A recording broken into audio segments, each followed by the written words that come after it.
There is a house at the edge of a forest near Chernihiv that should not still be standing. The war burned through that region like a fever. Villages were shelled. Roads were shattered.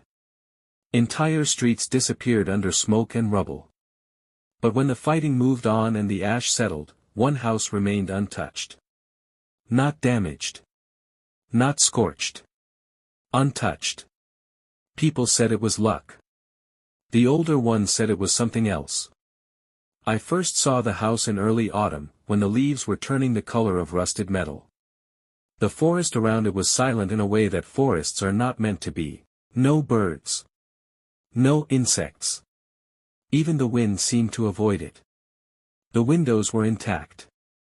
The roof was whole. The wooden fence leaned slightly but had not fallen. There were no footprints in the mud leading to it.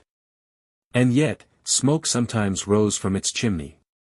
No one in the village admitted living there.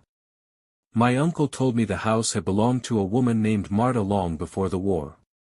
She was known for strange habits, speaking to the trees, leaving bowls of milk at the edge of the woods, carving symbols into doorframes. She protected something, he once said quietly. From what? I asked. Or for what, he replied. When I finally approached the gate, I noticed something carved into the wood. A circle. Inside it, a line that split into 3 branches. I had seen that symbol before. In my dreams. The gate opened without a sound. Not because it was well oiled. Because it had not rusted. I stepped into the yard. The grass was too green. Not wild. Not overgrown. Maintained.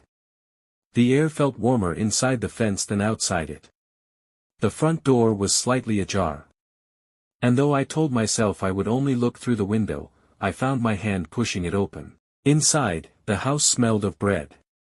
Fresh bread. The kitchen table was set for one. A single plate. A single glass of water. Still. Unmoved. There was dust on the shelves, but not on the table. I called out. No answer.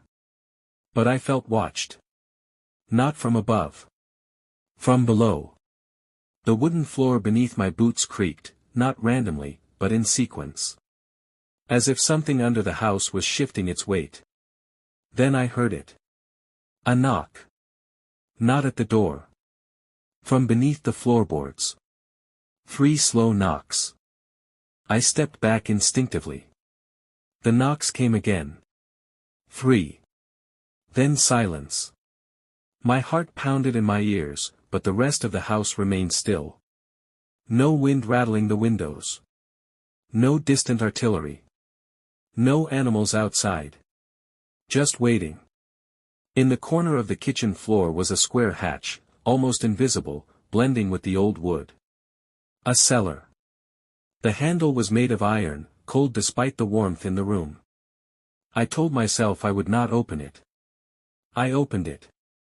The smell rose immediately. Not rot. Not damp. Earth. Fresh earth. The cellar was deeper than it should have been. Stone walls curved downward, disappearing into shadow. And carved into those stones were the same symbols I had seen on the gate. Circles. Branches. Lines splitting into 3. I descended slowly. Each step colder than the last. At the bottom, the floor was not stone. It was soil. And in the center of that soil, a tree root. Thick. Black. Pulsing. As if alive. The root did not belong to any tree I had seen outside. It emerged from the earth and disappeared back into it, forming a dark arch in the center of the cellar. And beneath that arch was a hollow. Inside the hollow. Bones. Not scattered. Arranged. Carefully. Human. Skulls placed in a circle. Ribs stacked neatly. Hands crossed. Not a grave. A boundary. The air trembled slightly. And then I understood what Marta had done. She had not been protecting the house. She had been containing something beneath it. The knocks above us resumed. But now I realized something horrifying. They were not coming from below the house. They were coming from above it. From the ceiling. From the sky. 3 knocks. The war had not spared the house. The house had refused the war. The temperature dropped suddenly. Frost crept across the stone walls. The root pulsed faster. And the bones shifted slightly, as if disturbed by a vibration. A whisper filled the cellar. Not a voice. More like wind moving through hollow branches. You came back. I froze. I was not here before, I said without thinking. Silence. Then, blood remembers. A memory surfaced in my mind, my grandmother tracing that same symbol on my palm when I was a child. Saying it would, keep the door closed. The house had not survived by chance. It recognized its own. And I was part of it. The whisper grew clearer. The war feeds us, but we do not want it. Above us, distant thunder rolled, though the sky had been clear. The boundary of bones began to crack. Something was pressing against it. From below. The soil beneath the root shifted violently. A fissure opened in the earth.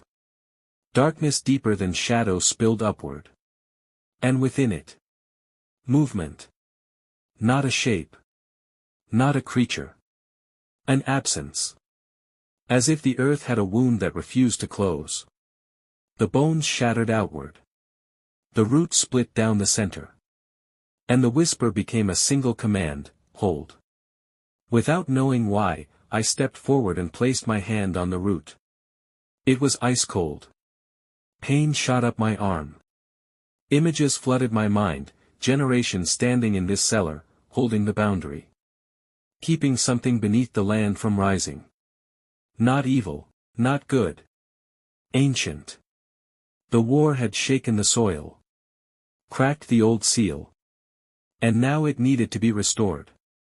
I pressed my palm harder against the root. The darkness recoiled. The fissure sealed slowly. The bones fell back into place. The cellar grew still. When I climbed back upstairs, dawn was breaking. The table was no longer set. The house felt ordinary. Abandoned. Outside the fence, the forest sounds had returned. Birds. Wind. Life. But the symbol on the gate had deepened, as if freshly carved. The house still stands near Chernihiv. Untouched. Not because it was spared, but because something beneath it refuses to let destruction pass.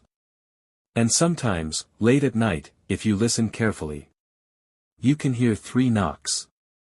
Not asking to be let in, but asking to be held.